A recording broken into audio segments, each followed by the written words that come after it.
ज्योतिर्गमय मृत्योर्मामृतङ्गमय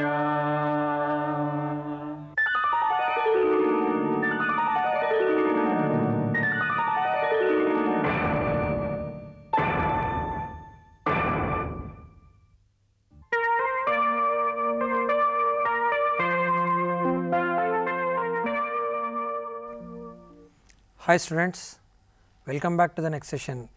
So today we are going to discuss about arrivals, departures and schedules. So దీని మీద కూడా మనకు ప్రతి కాంపిటేటివ్ ఎగ్జామినేషన్లో ఒక 2 to 3 మార్క్స్ కవర్ అయ్యే అవకాశాలు ఉంటాయి. అయితే అరైవల్స్, డిపార్చర్స్, స్కెడ్యూల్స్ అనగానే మనం ఏమనుకుంటామంటే ఇవి time and distance, time and work మీద ఆధారపడి ఉంటుందేమో అనుకుంటాం. అదొక మిత్ మాత్రమే.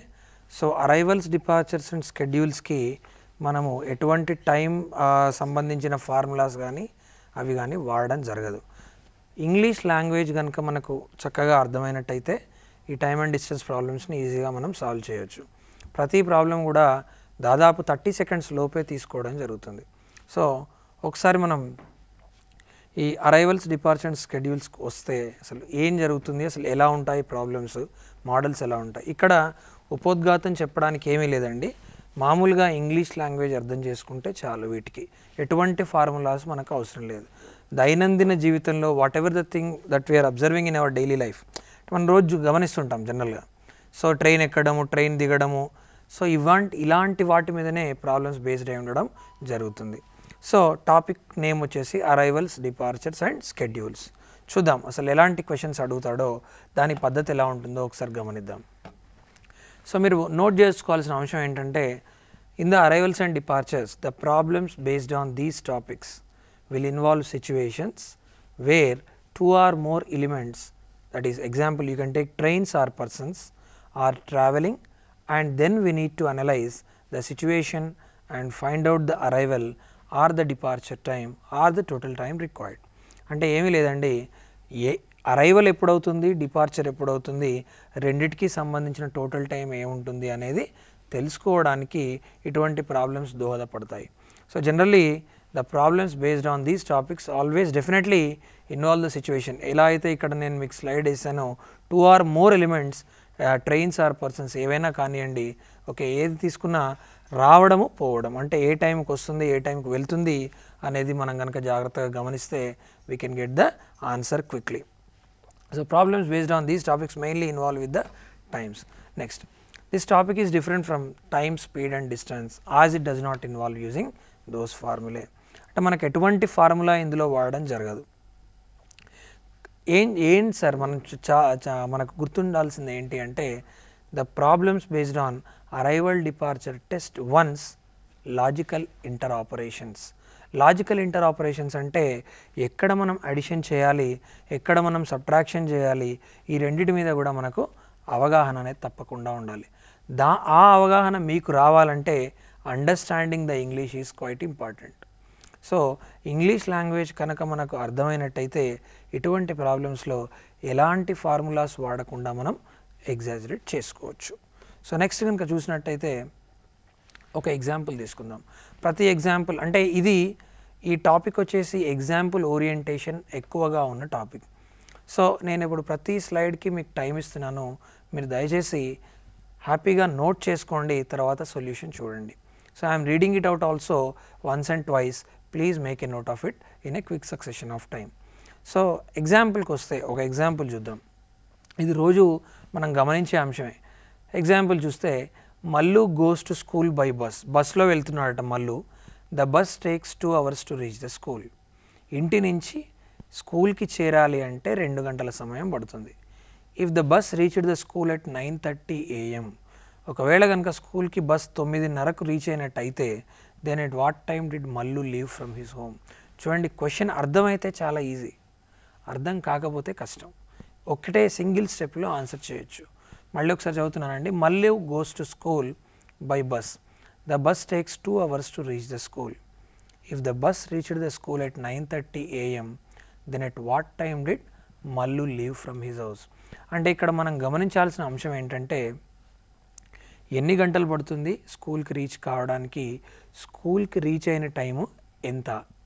సో ఈ రెండింటిని కనుక మనం పరిగణలోకి తీసుకున్నట్టయితే if you consider these two things as the parameters, how can we solve the question అండి?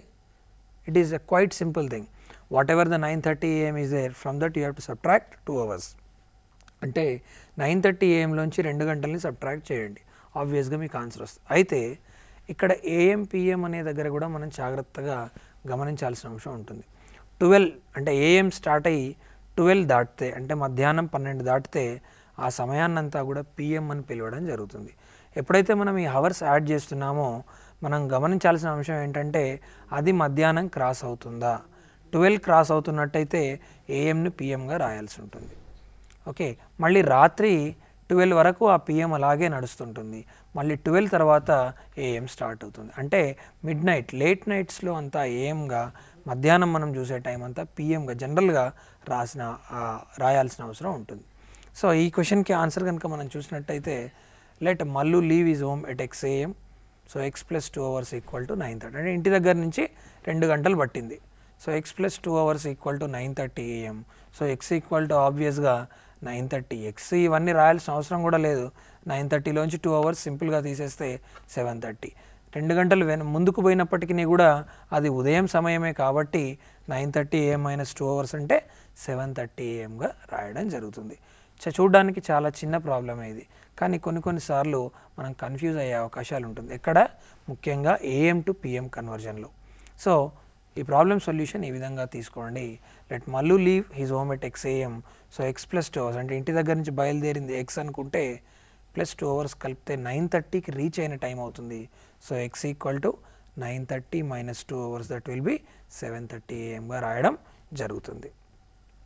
సో జనరల్గా ఇలాంటి డే బై డే సిచ్యువేషన్సే మనం ఇటువంటి ప్రాబ్లమ్స్లో చూడడం జరుగుతుంది. సో నెక్స్ట్ ప్రాబ్లంకి వచ్చినట్టయితే ఇది మనం జనరల్గా గమనించే అంశమే. A train takes started from Secunderabad station at 7:30 AM. ఉదయం 7:30కు సికింద్రాబాద్ స్టేషన్లో ఒక ట్రైన్ స్టార్ట్ అయింది. It takes 4 hours 30 minutes to reach Khammam. Khammam చేరడానికి ఆ ట్రైన్కు పట్టే సమయం 4 గంటల 30 నిమిషాలు. So it is taking 4 hours 30 minutes to reach Khammam. If the train is delayed by 2 hours, అంటే ఒకవేళ ట్రైన్ కనుక ఆలస్యంగా బయలుదేరింది అనుకోండి, ఎంత ఆలస్యంగా, 2 గంటల ఆలస్యంగా బయలుదేరింది అనుకోండి, then find the time at which the train reaches Khammam. చాలా సింపుల్ క్వశ్చన్. 7:30కి బయలుదేరాలి, 4:30 గంటల సమయం పడుతుంది, దానికి ఇంకొక 2 గంటలు యాడ్ చేయాలి, ఎందుకంటే ట్రైన్ లేట్గా స్టార్ట్ అయింది కాబట్టి. సో 9:30కి స్టార్ట్ అయితే 9:30 + 4 hours 30 minutes. So once again I'm repeating the question. A train started from Secunderabad station at 7:30 AM. It takes 4 hours 30 minutes to reach Khammam. If the train is delayed by 2 hours, then find the time at which the train reaches the Khammam. So ఇది జనరల్గా 7:30కి start అయ్యి 4.5 hours కలిపి 2 hours కలిపినా కలపవచ్చు, లేదంటే ఈ విధంగా కూడా చేసుకోవచ్చు. So reaching time = 7:30 AM + 4 hours 30 minutes plus ఆ డిలేడ్ అయిన 2 గంటలు కూడా కలపాలి. సో 7 + 4 11, ఆ 30 minutes ఈ 30 minutes కలిపి 1 hour అయింది, 12 అయింది. 12 + 2 hours 14 hours. 14 hours అంటే 12 దాటుతుంది. అప్పుడు ఏం చెప్పానండి మీకు, AM కాస్త PMగా మారుతుంది. So 14 PM is nothing but, మళ్ళీ ఇక్కడ కొన్నిసార్లు 14, 13 ఇలా 12 దాటి అడగడం జరుగుతుంది. అలా అడిగినప్పుడు ఏమీ లేదండి, ఏదైతే మనకు అడుగుతున్నాడు 24 hours వరకు అడుగుతాడు. అడిగినప్పుడు అడిగిన దాన్ని 12 అడిగిన దాంట్లోంచి 12ని సబ్ట్రాక్ట్ చేయండి సరిపోతుంది. అంటే 14 - 12 చేస్తే ఏమొస్తుంది 2. అంటే 13 hours అంటే 1 o'clock, 14 hours అంటే 2 o'clock, 15 hours అంటే 3 o'clock, అలా 23 hours అంటే రాత్రి 11 గంటలని అర్థం. సో రీచింగ్ టైం వచ్చేసి ఇక్కడ 7:30 AM + 4 hours 30 minutes + 2 hours. ఎందుకు 2 hours అండి, డిలేడ్ అయిన టైం కూడా నేను యాడ్ చేయాలి. సో రెండు అంతా కలిపితే 14 AM కాస్త PM ఎందుకు అయింది, 12 దాటింది కాబట్టి. So 14 PM is nothing but 2 PM. అంటే ఉదయం 7:30కు బయలుదేరిన ట్రైన్ 4:30 గంటలు ట్రావెల్ చేసి 2 గంటలు ఆలస్యంగా పోతే మధ్యాహ్నం 2 గంటలకు ఖమ్మం చేరుతుంది అని మామూలు ప్రతిరోజు మనం ఇది గమనిస్తూనే ఉంటాం. సో నెక్స్ట్ ప్రాబ్లంకి వస్తే, మహేందర్ వాజ్ వెయిటింగ్. ఇవన్నీ కూడా ఎగ్జాంపుల్ ప్రాబ్లమ్స్లోంచి అర్థం చేసుకోవాల్సిన అంశమే. వీటికంటూ ప్రత్యేకంగా ఫార్ములా కానీ డిరైవేషన్స్ కానీ ఏవి ఉండడం జరగదు. అంతా అంటే అప్లికేషన్ ఓరియంటెడ్ కాన్సెప్ట్ అన్నమాట ఇది. సో నెక్స్ట్ క్వశ్చన్ చూసినట్టయితే Mahender was waiting at Shravani's house for 1 hour. Shravani వాళ్ళ ఇంటి దగ్గర మహేందర్ 1 గంట సేపటి నుంచి వెయిట్ చేస్తున్నాడు. Then he left for some work which was over in 40 minutes. గంట వెయిట్ చేసి తనకు వేరే పని పడడంతో బయటికి వెళ్ళాడు. ఆ పని ముగించుకొని ఎంతసేపట్లో ముగించుకున్నాడు? 40 minutesలో ముగించుకున్నాడు. He completed the work in 40 minutes. When Mahender came back, ఎక్కడికి శ్రావణి వాళ్ళ ఇంటికి వచ్చినప్పుడు Shravani told him that she came back at 2 PM and waited for him for 20 minutes. అంటే ప్రస్తుత టైం ఎంతనో ఊహించండి ఒకసారి. ఇప్పుడు వాళ్ళిద్దరూ మాట్లాడుకుంటున్న టైం ఎంత? ఇద్దరు కలిశారు, మాట్లాడుకుంటున్నారు. ఆమె 2 గంటలకు వచ్చింది, 20 నిమిషాలు వెయిట్ చేసినాక ఈయన కలిసిండు. కలిస్తే ప్రస్తుతం వాళ్ళు మాట్లాడుకునే టైము ఆ 2 PMకి 20 నిమిషాలు కలపండి. It will be 2:20 PM. అంటే ఇద్దరూ మాట్లాడుకునేది 2:20 PM. ఇప్పుడు ఆలోచించండి ఎలా చేస్తే ప్రాబ్లం వస్తుందో.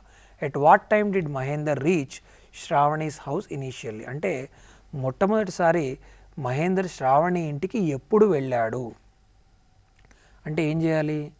ఈ 2 hours 20 minutes 2 PMకి 20 minutes యాడ్ చేస్తే 2:20 PM అయింది. దాంట్లోంచి మహేందర్ ఏదైతే గంట సేపు వెయిట్ చేశాడో ఆ గంట, తను 40 నిమిషాలు బయటికి పోయి ఇచ్చిన 40 నిమిషాలు, గంట 40 నిమిషాలని తీసేయాలి. తీసేస్తే మహేందర్ శ్రావణి ఇంటికి మొదటిసారి ఎప్పుడు వచ్చాడు అనే దానికి ఆన్సర్ దొరుకుతుంది. So once again I'm repeating the question. Mahender was waiting at Shravani's house for 1 hour. Then he left for some work which was over in 40 minutes. When Mahendra came back, Shravani told him that she came back home at 2 PM and waited for him for 20 minutes. At what time did Mahendra reach Shravani's home initially? ఇది question. దీనికి answer ఏ విధంగా ఉంటుంది చూడండి. Question ఇంత పెద్దగా కనబడుతుంది, answer మాత్రం చాలా చిన్నగా ఉంటుంది. సో ఆన్సర్ కనుక మనం గమనించినట్టయితే మహేందర్ టోటల్ టైంని 1 hour, తన 40 నిమిషాలు, 1 hour 40 minutes. మళ్ళీ టైం దట్ శ్రావణి మెట్ మహేందర్ అది 2:20 PM. ఎందుకంటే 2 o'clock వచ్చి రాగానే మహేందర్ రాలేదు, 20 నిమిషాలు వెయిట్ చేసింది. సో 2:20కి మీట్ అయింది. So Mahender came initially at ఈ 220లోంచి ఆ 1 hour 40 minutesని తీసేయండి. 220లోంచి 1 hour తక్కువ చేస్తే 120 అవుతుంది. 120 నుంచి మళ్ళీ 40 minutes వెనక్కి పోండి. సో ఇట్ విల్ బి 12:40 PMగా రావడం జరుగుతుంది. చూడండి ప్రాబ్లం విల్ బి చాలా, అంటే అర్థం చేసుకున్నట్టయితే చాలా ఈజీ. ఒకవేళ మనకు ఆ లాంగ్వేజ్ అండర్స్టాండింగ్లో కనుక ప్రాబ్లం వస్తే better practice many problems in this fashion, then you can get better result. So Mahender total time 1 hour 40 minutes, 220 సింపుల్గా సబ్ట్రాక్ట్ చేస్తే we are getting 12:40 PM. So next ఇంకొక ఎగ్జాంపుల్ చూద్దాం. ఇది చాలా మంచి example. A train for Vizag leaves every 3 hours from Secunderabad railway station. Secunderabad నుంచి వైజాగ్కి ప్రతి 3 గంటలకు ఒక ట్రైన్ ఉంది. An announcement was made at the station that the train for Vizag had left 50 minutes ago. Already ఒక ట్రైన్ వెళ్ళిపోయి 50 నిమిషాలు గడిచిపోయింది. And the next train will leave at 15 hours. 15 అంటే ఏం చెప్పాను? మధ్యాహ్నం 3, 12, 15 - 12 చేయండి అంటే 3 hours, 3 PM అంటే 3 గంటలకు మరో ట్రైన్ బయలుదేరుతుంది. ఆల్రెడీ ఇంకో ట్రైన్ పోయి 50 నిమిషాలు అయిపోయింది. Already one train was left 50 minutes ago and next train will leave at 15 hours. At what time was the announcement made? ఇలా అంటే అనౌన్స్మెంట్ చేస్తారు కదా, కృపయా ధ్యాన్ దే అది ఇది అనుకుంటూ, ఆ అనౌన్స్మెంట్ ఎప్పుడు చేశారు అనే దాని మీద క్వశ్చన్ బేస్ అయి ఉంది. So once again I'm repeating the question. A train for Vizag leaves every 3 hours from Secunderabad railway station.